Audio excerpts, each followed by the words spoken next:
Is that okay, or do you? Okay, you're muted. All right, well, let's stand for the pledge. Call the meeting to order. I pledge allegiance to the flag of the United States of America and to the republic for which it stands, one nation, under God, indivisible, with liberty and justice for all. Okay.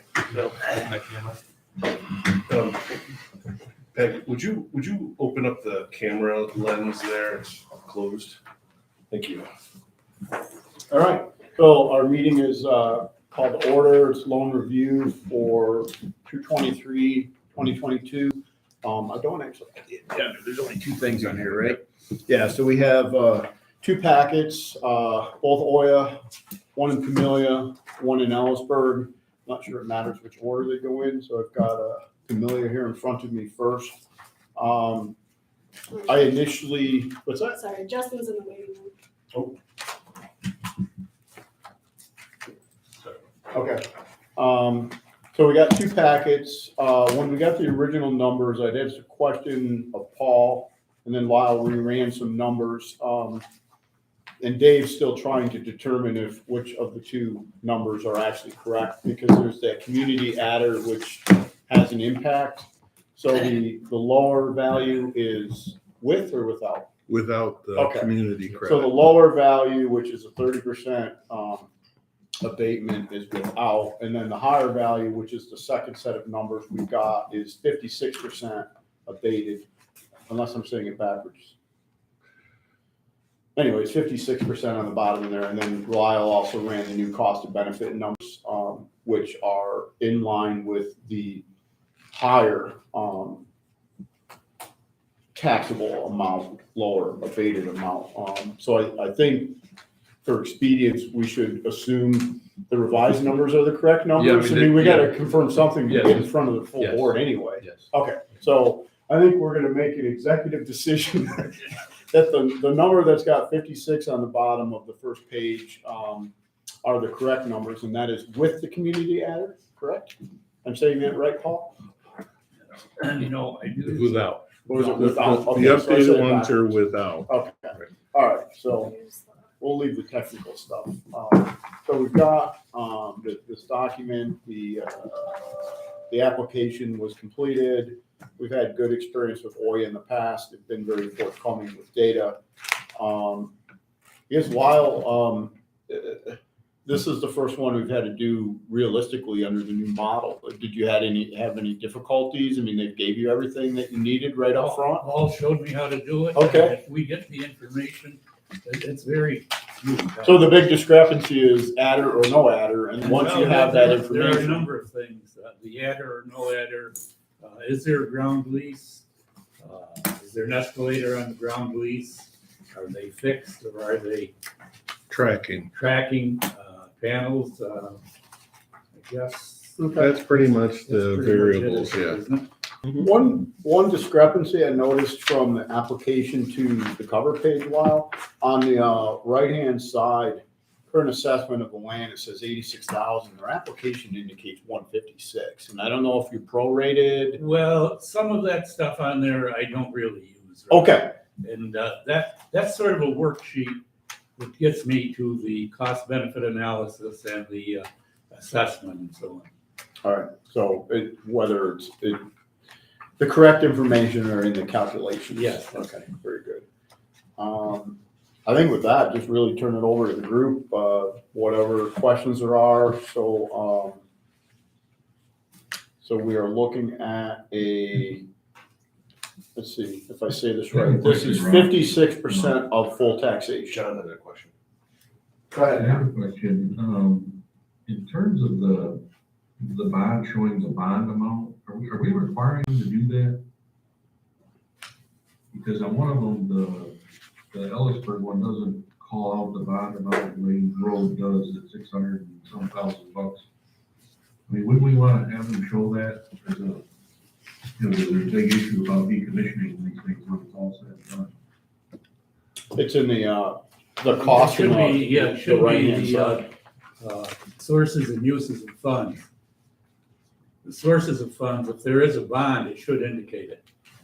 Isn't there always a decommissioning bond? We all need to remember, these are all done at the local level. Right. Okay, through local zoning, and they may have already cut a deal for, well, if they handled it correctly, they would have already had a decommissioning plan reviewed as part of their zoning ordinance if it required it. So I don't know how to answer that question other than we hope they all have decommissioning plans in place. I guess the question is, would they have a bond? Would it be a bond policy?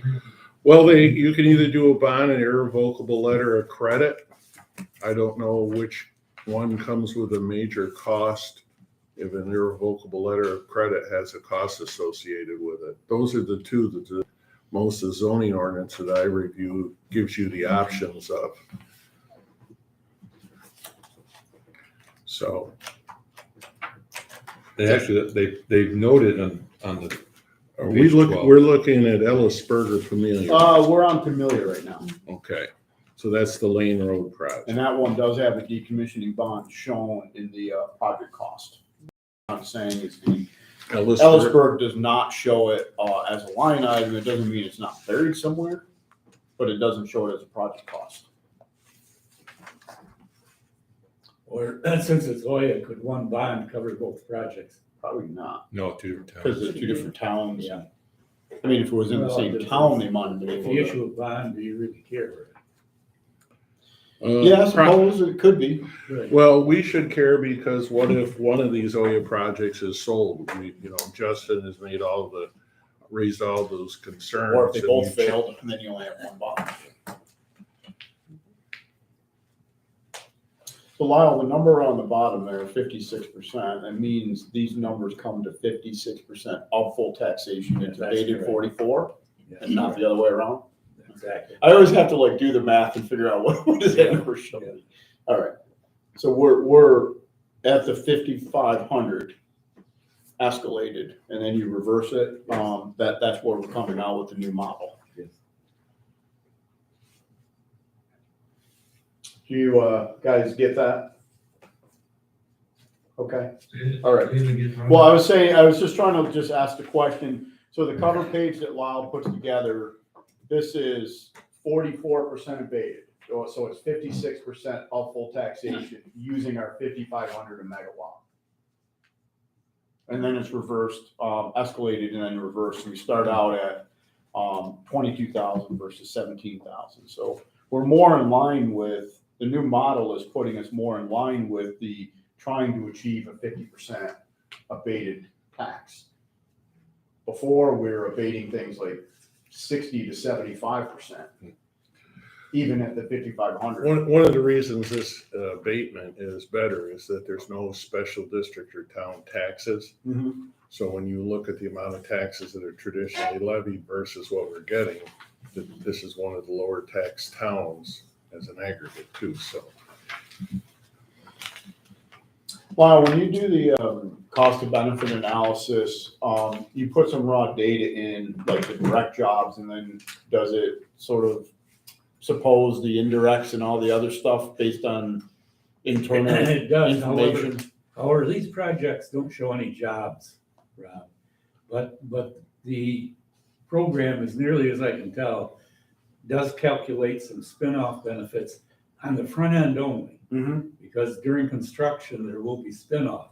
Subsequent to construction, the thing just sits there and generates electricity and pays a pilot payment. Okay, so when I look at, you sort of look at the numbers, so temporary construction job, there's 31, which is legitimate, but it's saying they're all valued at 100,000 a year.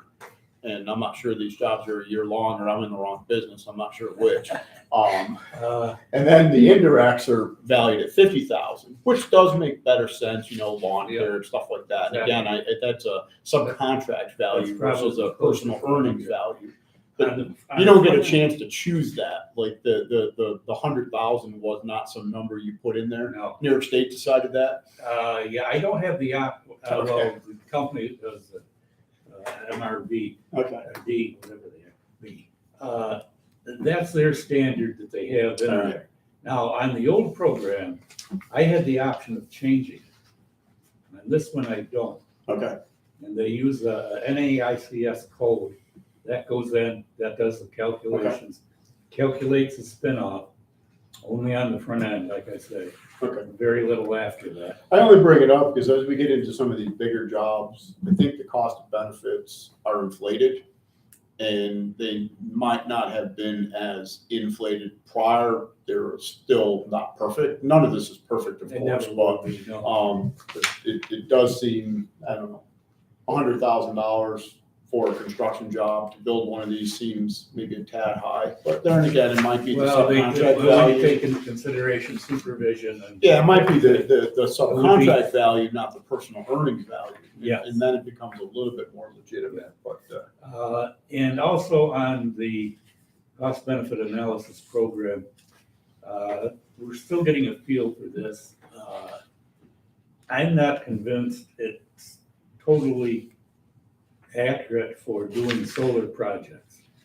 We did CWT farms and it looks good. Mhm. This one, there's some questions, but, well, and also some questions on the appraisal program.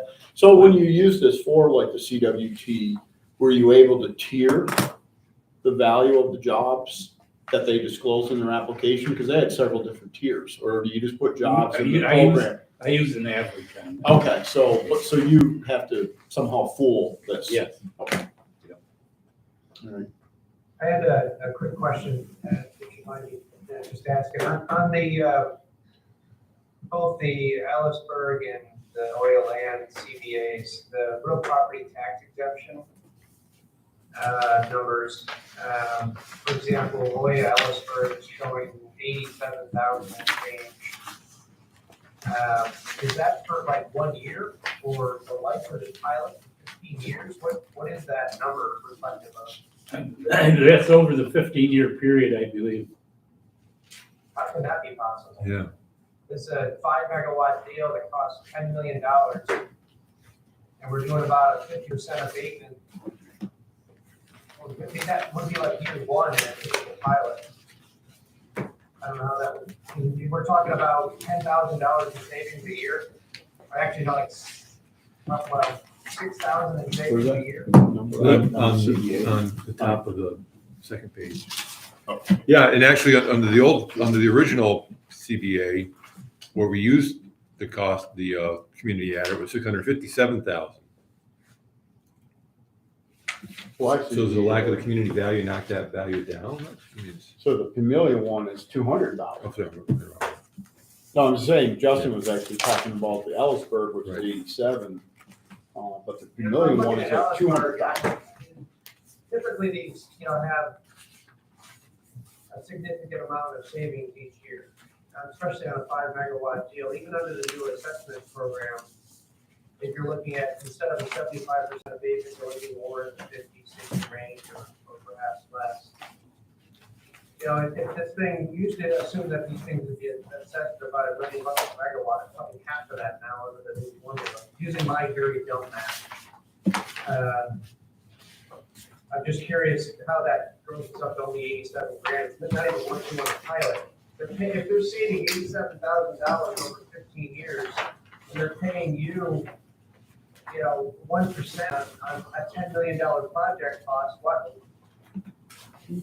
are we doing here? They're paying $40,000 to save 87, or something like that, right? Isn't this the So I'm just land? curious how the grossing up of the savings occurs inside of this model. The reason why that's really relevant now is even though solar, well, this is a 5 megawatt project, so it's not protected. The 30% savings threshold is relevant with the 5 megawatt project. I'm just kind of scratching my head on that. That's the first question. I've shared a couple of models that show the actual, each pilot you're targeted with a 2% mill rate assumption increase, and it grosses up a number over 15 years. And then the next phase of my question, this is more an MRP question than it is a JCIDA question, but how do you discount benefits that are real estate savings over 15 years? In my mind, you can, unless you have a time machine, but the benefits are realized in each particular year as the pilot contract matures. You can't we can't advance those savings on day one. That's the concept of NPV with a discount rate. We can't advance them 15 years of time up front. So I'm just curious why the discounted value concept is relevant or even possible to include in real estate tax savings. I mentioned that to Dave and others. I was kind of scratching my head on it. But, especially in the prevailing wage realm, they look at the benefits day one and through the life of the contract when it deals with a pilot agreement. So they look for the nominal value, which is the actual value. You can't, in year 7, the contract could end, or year 2, or it could run the full course. So just in terms of, and maybe that's something I can direct to MRB in terms of how that concept is introduced to lessen or temper what are identified as actual savings up front. But the more important question, I guess, is on the nominal value. Is there a page or a cell or a button in this program where you can look at the full assumed pilot run with the 5,500 reversed and land taxes paid in full and show how that correlates to 87,000 for Hoya, Ellisburg, for example? Yes, I do have that. Because that's relevant when I draft the pilot, and the land value is important.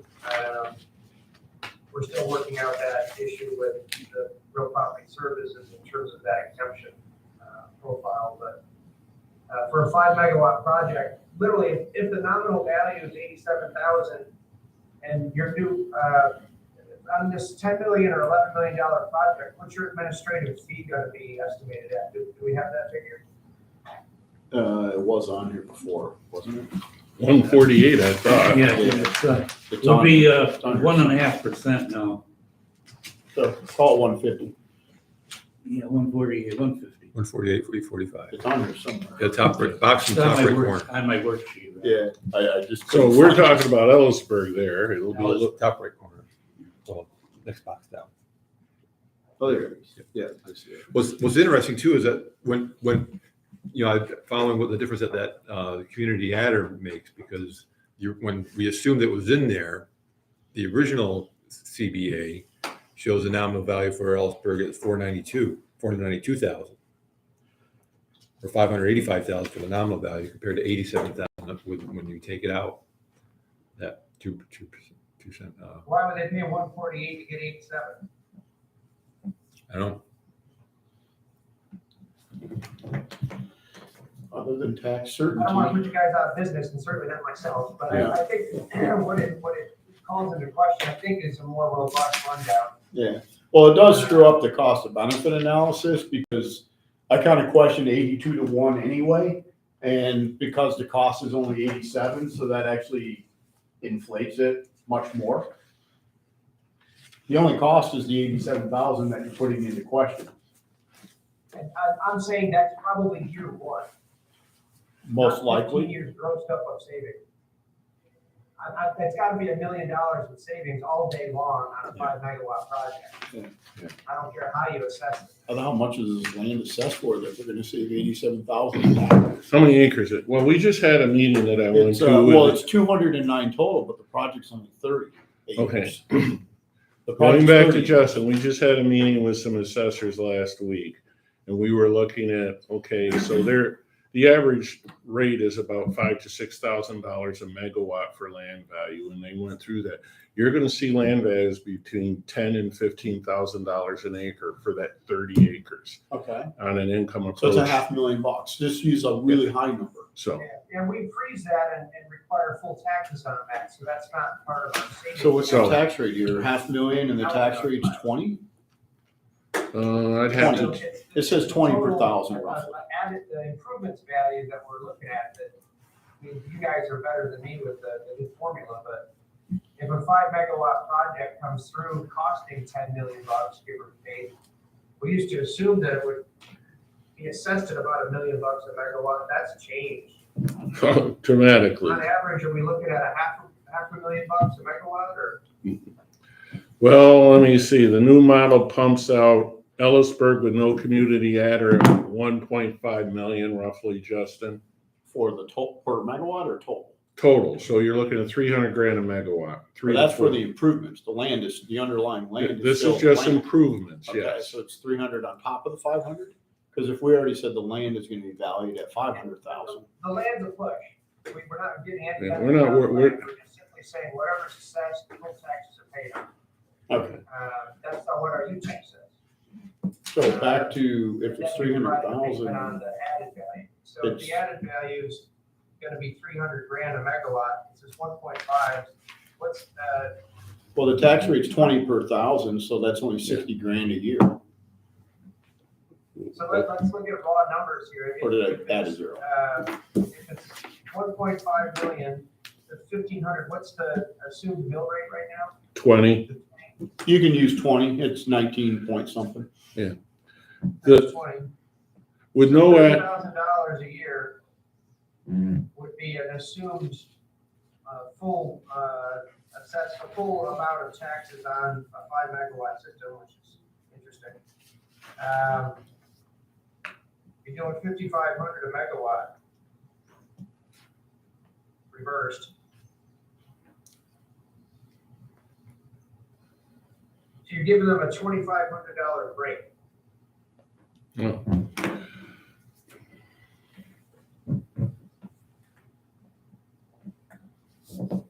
well, Lyle, did we, just looking at the Ellisburg, are we using 5,000 a megawatt or 5,500? 5,500. Because check our math, this 5 megawatt, we're starting at 25,000. I think we dropped to 500. I'm not even seeing that. I'm No. not seeing the 2-pager. Yeah, so I'm on the bottom left of the first page. So if we're using Lyle's one page the worksheet. page 1, 5 times 5,500 would not be 25,000. We started with, and it'll have a small effect, but wow, do you have the printout from the it should be 20, Ellisburg for 27.5, the right? software, the state Yeah, model? 27.5. The other one, Could I see that if you have it, please? 3.1 in my head. With the community adder. I think that one is correct. I don't believe this is. I think the 1.6 is the higher value one. Yeah, the other one's correct. That one just dropped, I think it just dropped to 500 on it. Yeah, I think Lyle, the other one is correct. Mary is correct. Ellisburg, it looks like you, started with 5,000 a megawatt. And Yeah. again, it's not entirely germane to Justin's overall question, but Yeah, that could be because it's not coming out right here either.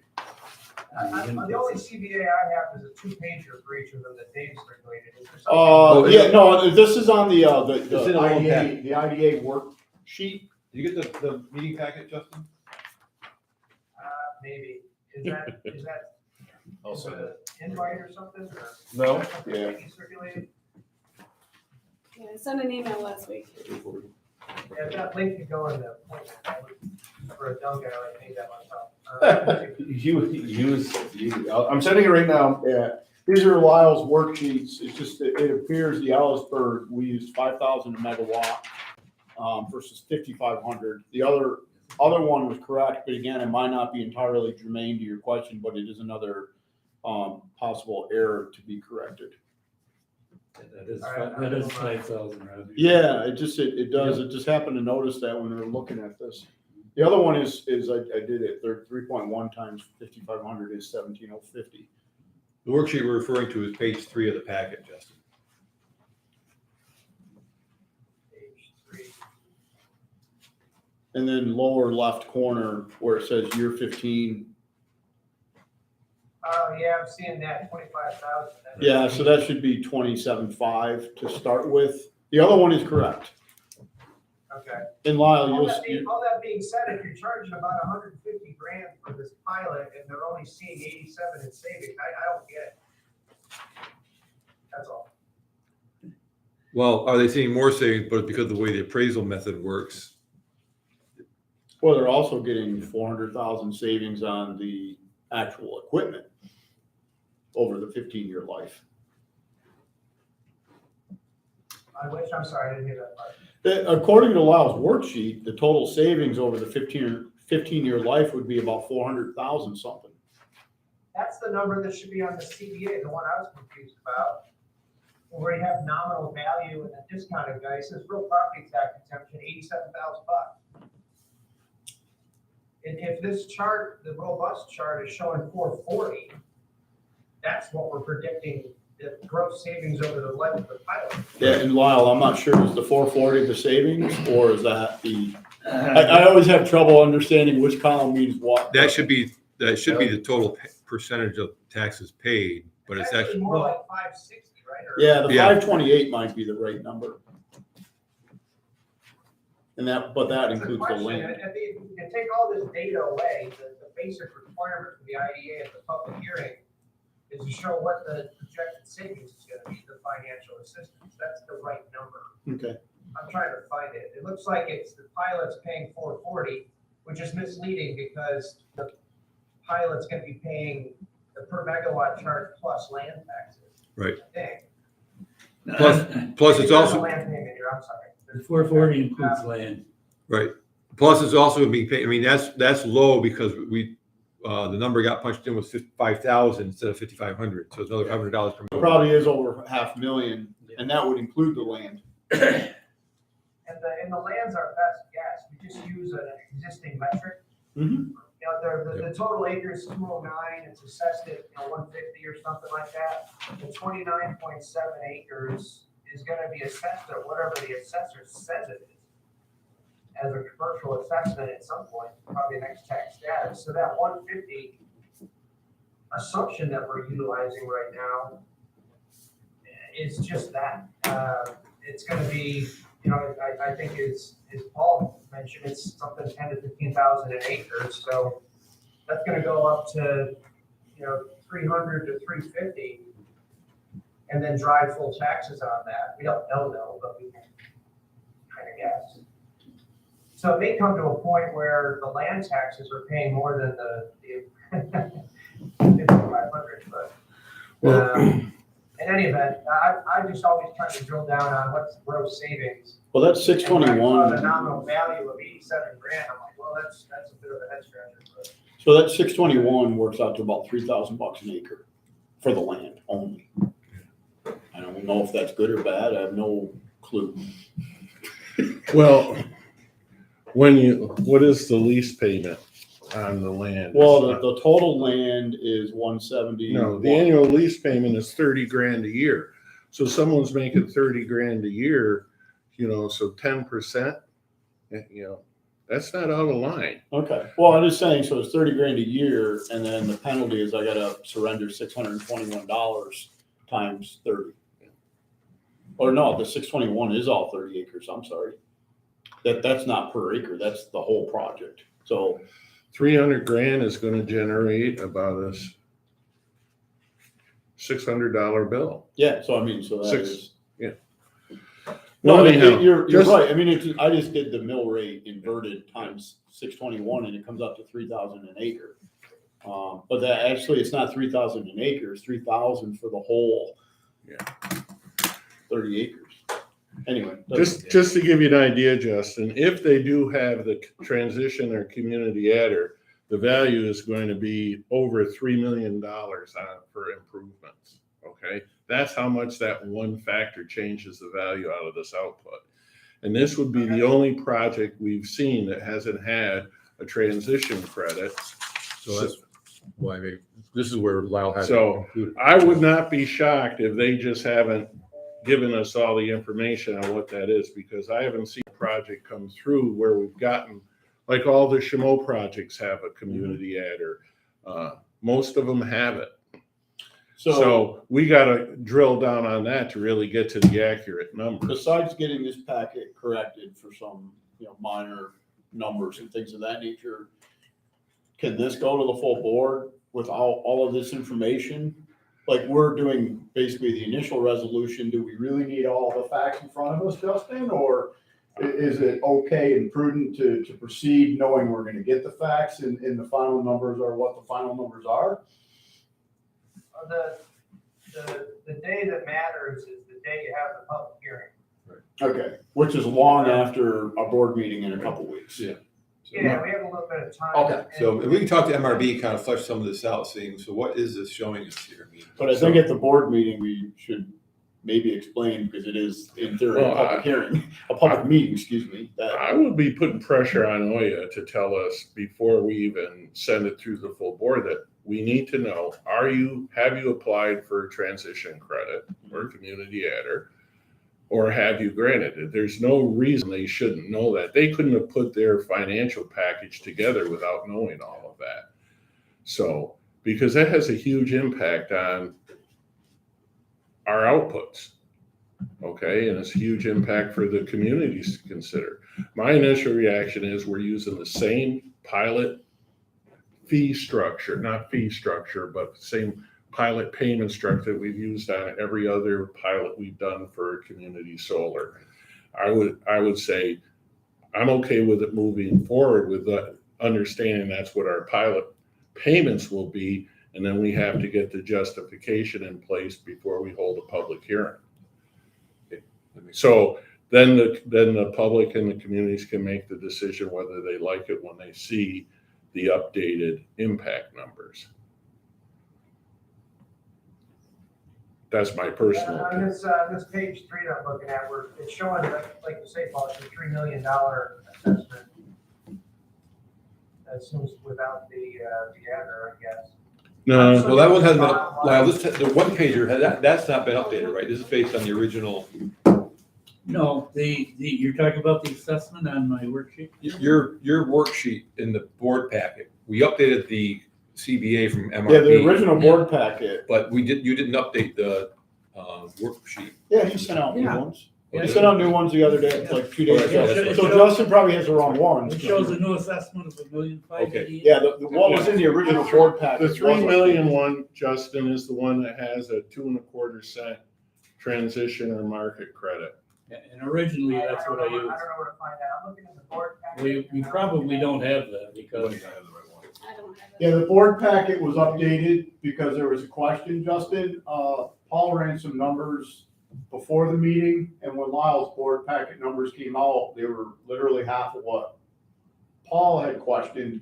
And I just asked the question to them, and there was a debate whether there was or wasn't some particular credits included in the calculation or not. And I think we've determined they are not supposed to be included. Or Well, are to be they're- included. let me put it this I'm still way. lost about In if the they're in or out. application submitted by Oya to us, it does not show a transition credit in All right. the information. And that affects the requested. numbers. Yes. Tremendously. tremendous. I question whether or not they have it and they just didn't understand what we were asking for. Well, I emailed them specifically about that question. The response I got back was they didn't have it. But I'm just wondering, does it mean they don't have it yet, or or are they anticipating getting it? They just don't have it to report yet. So I'll clarify that with them too. Do you talk to TJ? He was on the email, but Mariana, I forget her last name, was the one that the information was coming from.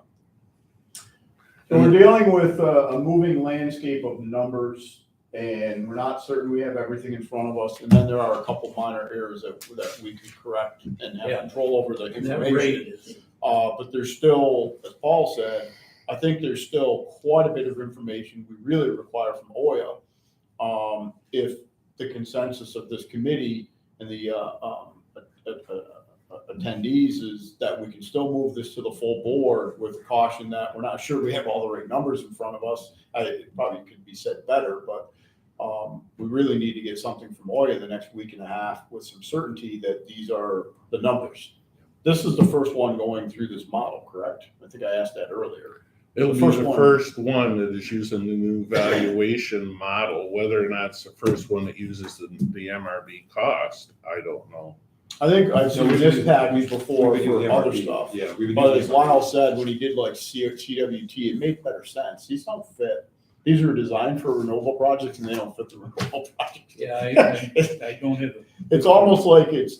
Well, we did have fixed. one conversation with them already about fitting that to I the don't know. solar project. Conspiracy theory. It's like you have a high cost of benefit analysis on purpose. That's my belief. I think what's going to happen with these projects that are out there, I've talked with Roger Tibbetts, and he's having real reluctance. The developers aren't responding to him when they have to go out to all the projects we've done, they have to make a request for this information now.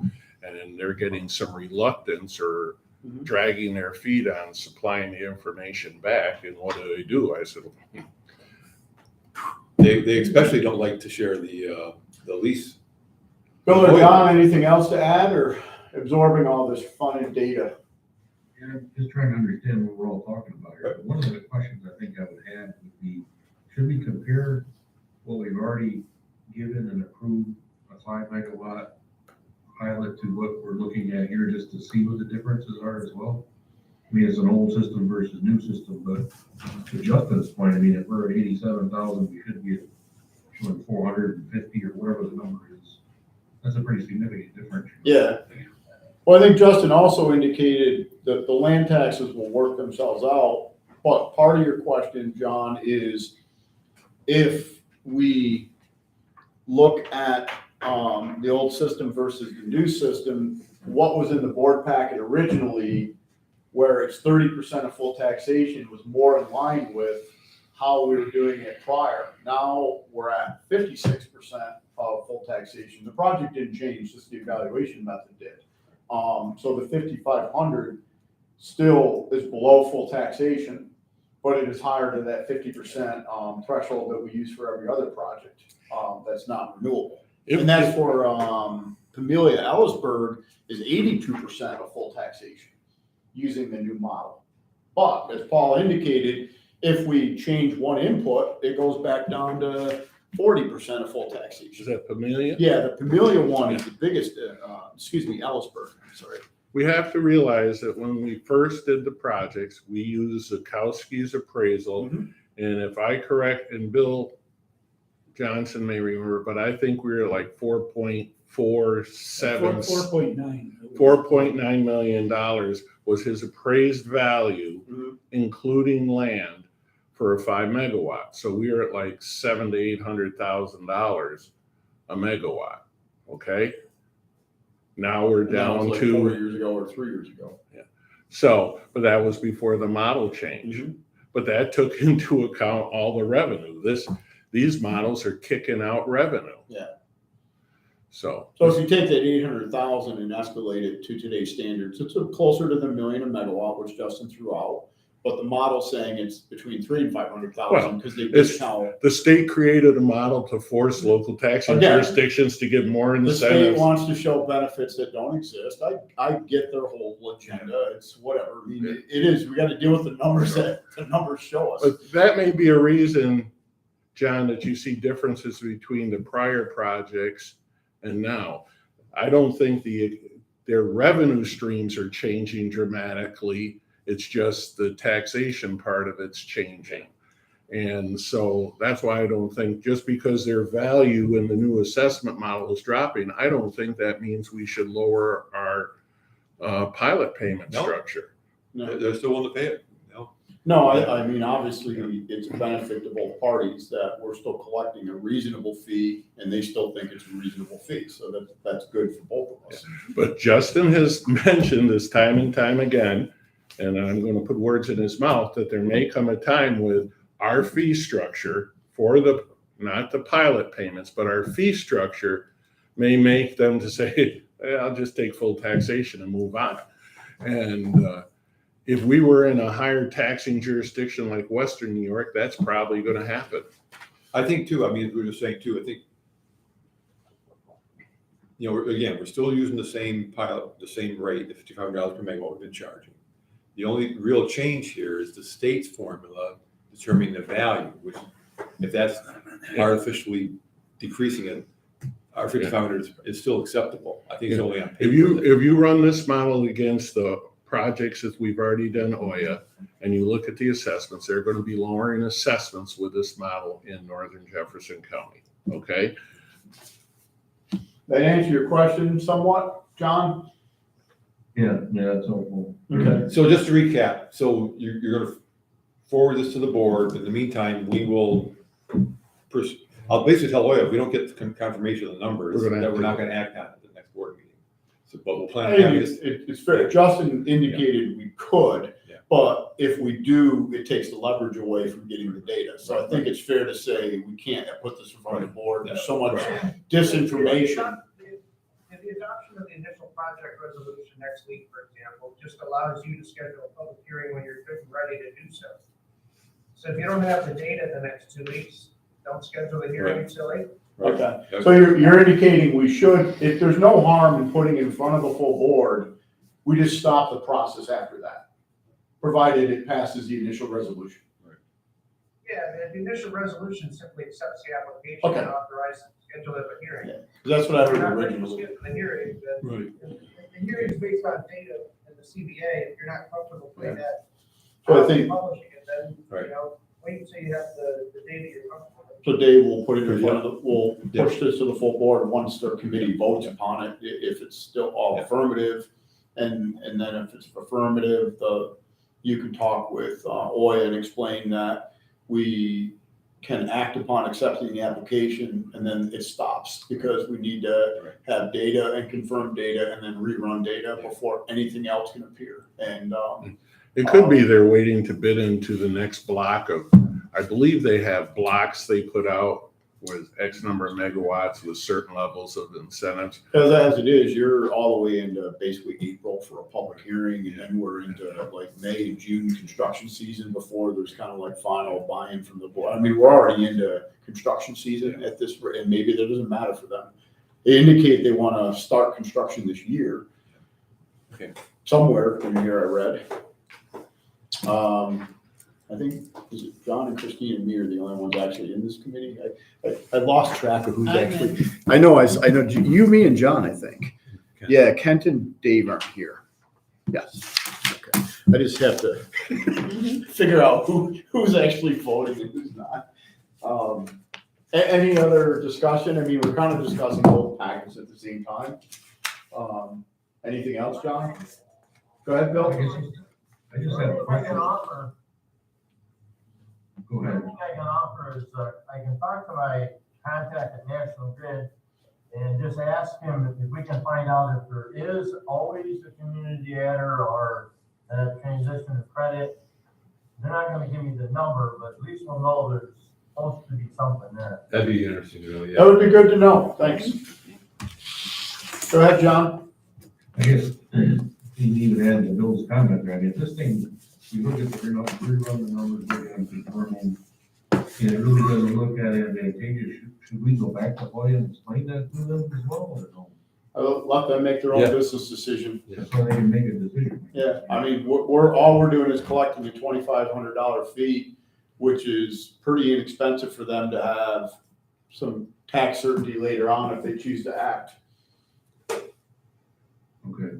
I mean, I think practically speaking, the value of these things is more than what the state formula is calculating. Yeah, again, I So- think there's a lot of misleading information with regards So to regardless, right, so the regardless. tax savings versus the Right. tax. Regardless what that value says on paper, the company still sees a benefit Yeah. in real terms, monetary terms. In other words, the going to savings are final. baked into the program. Yeah. It's pretty confident that it is, because, when you run this under the old model, it went from 30% of full tax, and all of a sudden we're at 80% of full tax. I mean, and the project didn't change. So, I mean, there's something that, I don't know, mathematically That's doesn't the make assessment. sense to me. It's the assessment, pure and simple, Yeah, nothing else. When we've had a request, I believe Dave said at Energy from Tracy Solar, which is Orleans and Mhm. Clayton, to begin the process. And when you look at the state's preliminary appraisal model that included, they bid in something called a strike price. And in the original state model, it included the strike price.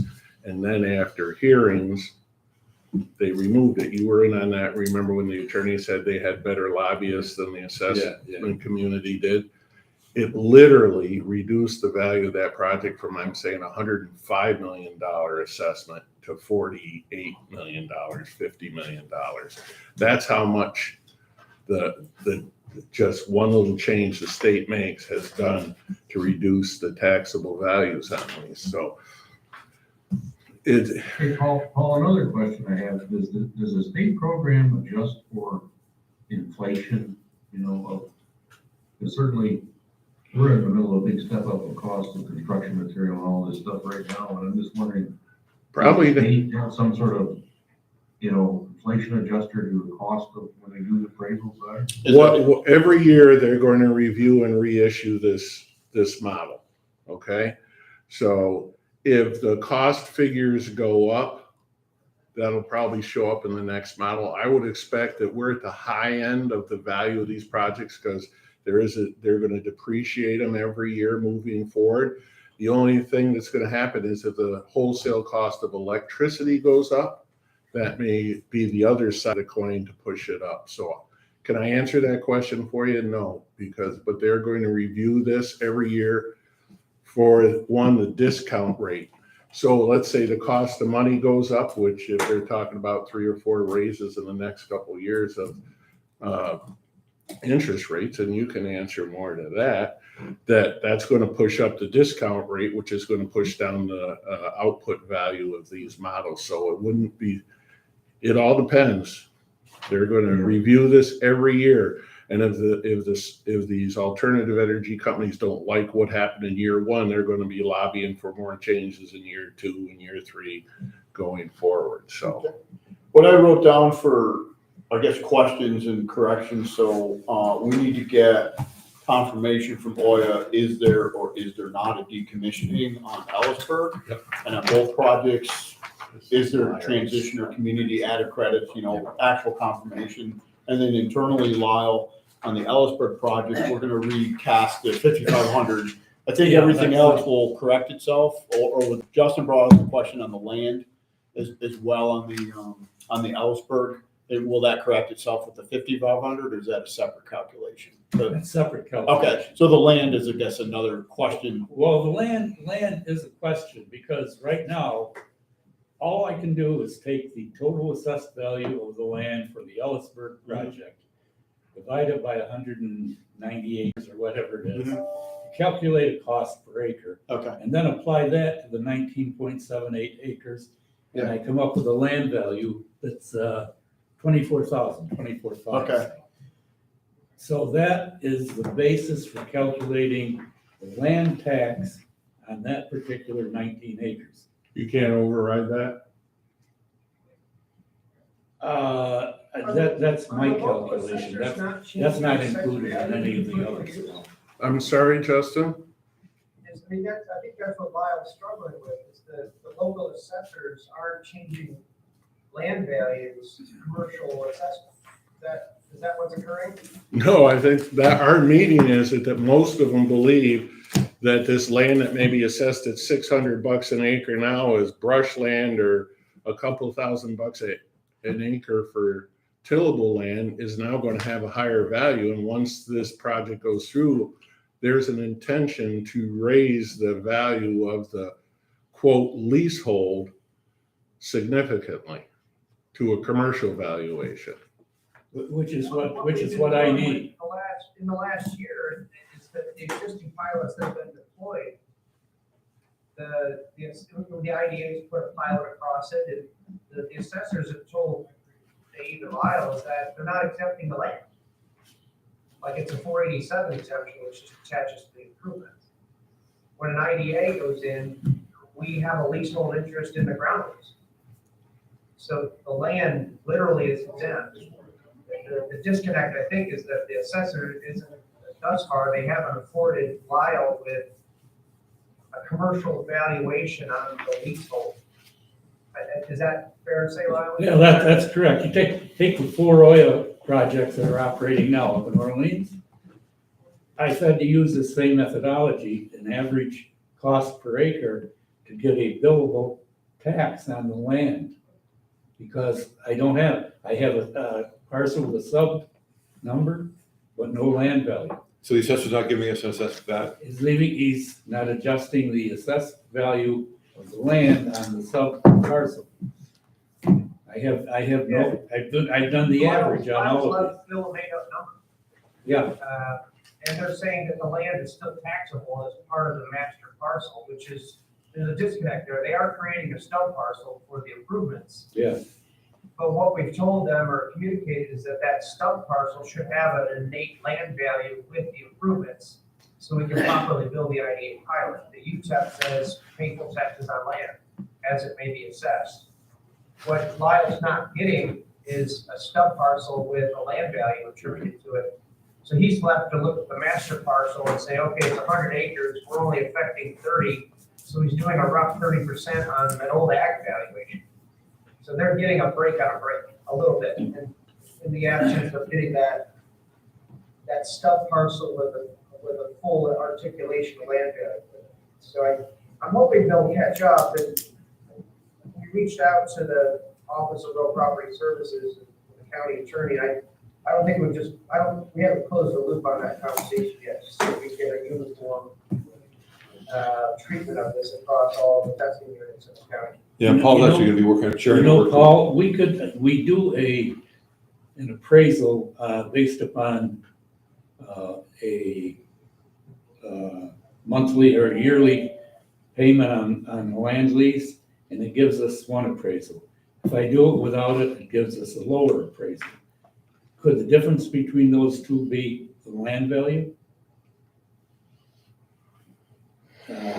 It could be. Now, I don't know, because that. Let me do some looking before the next meeting. I think some of the assessors raised the parent parcel assessment and put it on the parent parcel. That could be, I'm just looking at Shaw, which is one of the Oya parcels. So I'm just gonna make a note, the land is of question, that it will somewhat self-adjust itself. The and it's really- land is a problem, because under the pilot agreement, we're required to build separately. Yeah. For the land at full taxation. I don't have a good assessed value of the land to do a building that I'm confident in. Okay, For instance, on the Ellisburg parcel. but doesn't the local town tell you what full assessment is? I mean, you're not making up the full assessment, right? No, I'm not. So I mean, the I'm town, rating it. local, Here's the local reality. people will actually tell you. If it's assessed to the parent parcel, they're paying full taxes on it, and the Yes, parent they are. parcel is paying it. Okay? Which, If they had raised it there. which in reality doesn't matter, does it? If the town is collecting full taxation, regardless of which part, it screws up the pilot a little bit in the sense that the suffix parcels aren't really being taxed at all, but the parent parcel's being taxed more. But Well, the theoretically, suffix parcels are being taxed, because even though there's no land value on the suffix parcel, I'm calculating and prorating a land value so I can meet the terms of the pilot okay, and bill for the land. but you're mainly capturing the improvements on the land, Well, which is what the pilot I'm is for. probably not really, because most of the time, the only thing I have to work with is the original land assessment on the parent parcel. So Justin, I guess that's a much bigger conversation that affects every project going forward is, I don't even want to call it uncertainty, but the information may not be readily available. Somehow we've got to come up I with think they're heading, I mean, reasonable Paul's chairing the calculation. work group, right, with the county that's gonna be Well, looking at this. not talking about Justin's issue of where the land value, whether it appears on the suffix parcel or not. Yeah. But I believe the guidance is going to be a significant raise in the land value for the leasehold interest that the solar project has. You know, I look at it this way. This is what Tibbetts told me. They have wind turbines in Lewis County, and they have one person that has a 20-year lease that took the value of that lease and sold it off for the current value to someone else that collects the lease. So he took a lump sum from some investor who bought the lease. So there's a value to the underlying property owner to be the owner of the land that has that lease on it. So that's some of the struggles you're going to have when you discuss this with the county. But the most important thing is something that's getting $30,000 a year in a lease payment has a different value than what it is when it's either just a hayfield or a farmland. So Well, I was going to ask that question, is there not some shortcut method to use revenue base? Because if you're earning $30,000 a year, that's what we looked for at. what's zero now? If you go back in a normal income approach to value, when you capitalize the income, you then have to, that gives you land in total, what the whole thing with the value is, and then you have to extract out what the impact But of the still, land that is. 30,000 at that mill rate is only going to generate a tax bill of about $600. I mean, you're still, it's a low number. 30,000? It's 30,000 a year, right? if that's the assessor. 30 times $20. I tell you what, we aren't gonna $600. solve that sitting here. Okay. I'll get some information. I'll That's look what at I'm the kinda- property, seems like a the lot projects number. that have been assessed to see where they are. All right, any other discussion, I and we can kind of, just had one comment there, Robert. Isn't it common practice for the assessors to go out and reassess after a project anyway? I mean, you would think so, they do it in my house, I don't know why they don't do it at project. I mean, it's kind of the same type of thing where the project is out there and the value has changed the land because of the project. I mean, aren't they doing that automatically reassessing?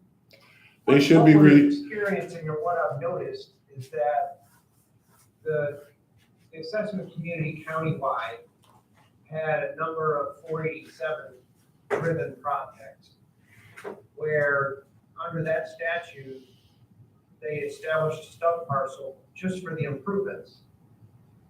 And that becomes exempt, and there may be a pilot on one or more of the affected taxing jurisdictions for their particular taxes. And under 487, they don't do anything with the land. The farmer or whoever owns the land still gets a tax bill, and then whatever ground lease provisions relate to reimbursement by the developer occur. And if they drill down super deep, they may play with the land value that the farmer still owns and recognize a commercial use. If they're real good, they'll partially eliminate an ag exemption if it applies, and if they're real good, they may go back and recapture some of the ag exemption for the last 5 years for that partial part of a parcel or all of it if that applies. What I've noticed is that the IDA kind of caught up. You guys amended your UTEP, started doing pilots for renewable energy. And what that involves is not just a pilot on the improved value or an exemption on the improvements.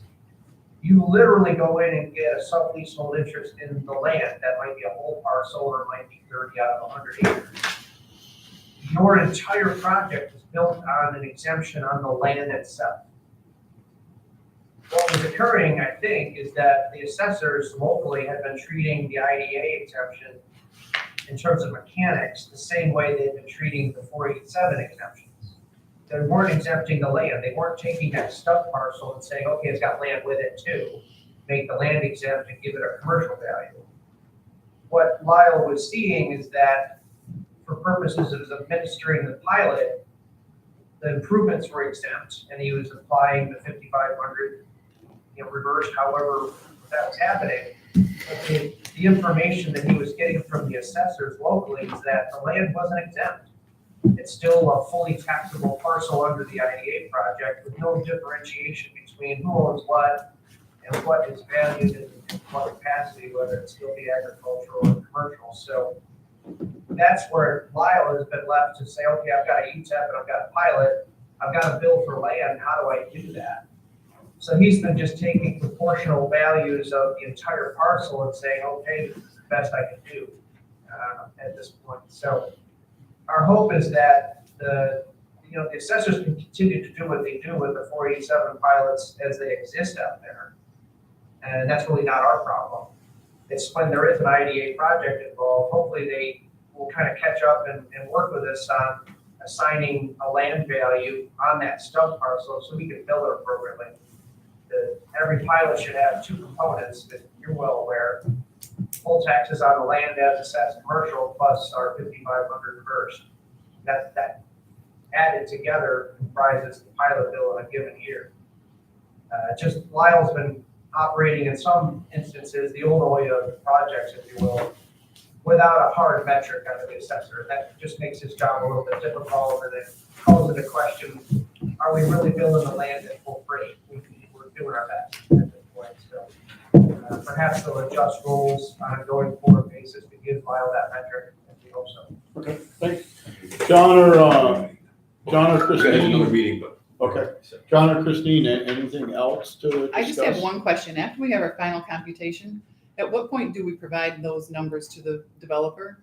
If we do, before it goes to a public? I think during meeting. Justin's We will.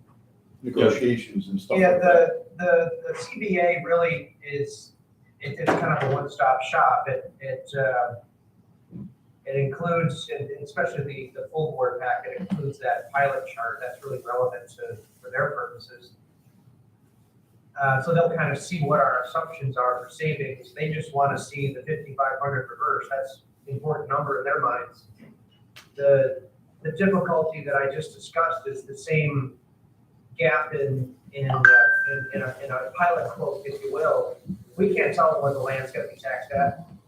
And honestly, even if we have the assessors kind of caught up with this full robust land valuation, we can't, at this point, it's much like when we do a formulaic pilot on a manufacturing facility, for example. We make all kinds of assumptions on what it might be assessed at post-construction. And we tell them, hey, it might look like this. And they have the ability to go to the assessor later on and complain if they think it's wrong. But we're still left with that same question mark on the land value. If they were throwing a land value on there, we've talked about what a ground lease might mean, what it might have for payments, what the tillable versus not tillable, who knows? But it's a bit of a question mark. We can give them a kind of a guidepost or a guide stick on what we think the land might be valued at, and then the full tax payment attributable to it. But what I have noticed in some places is they focus on the 5,500 reversed as the number, but it's a little misleading because they got to pay a land tax with that on the land. And we're trying our best to administer the old ones in the absence of a real good number on the assessors. So hopefully it all catches up, and I think we're making some ground with the county attorney and others on that front. Okay. Anything Thanks, else? Justin. All right, in the matter of the Town of Amelia Oya project, Oya Lane Road, we've had good discussion, and with the IDA summary sheet being updated, we have an application, and I'm asking John and Christine and myself, do we deem the application complete? And with updated numbers, are we ready to move this to the full board? So John and Christine, aye? I would make a motion to. And a second? Okay. Okay, all in favor? Aye? Aye, okay, so we'll move, Amelia to the full board. Same for Oya Ellisburg. We're gonna redo the IDA, summary sheet, make some corrections. The CBA may or may not be corrected.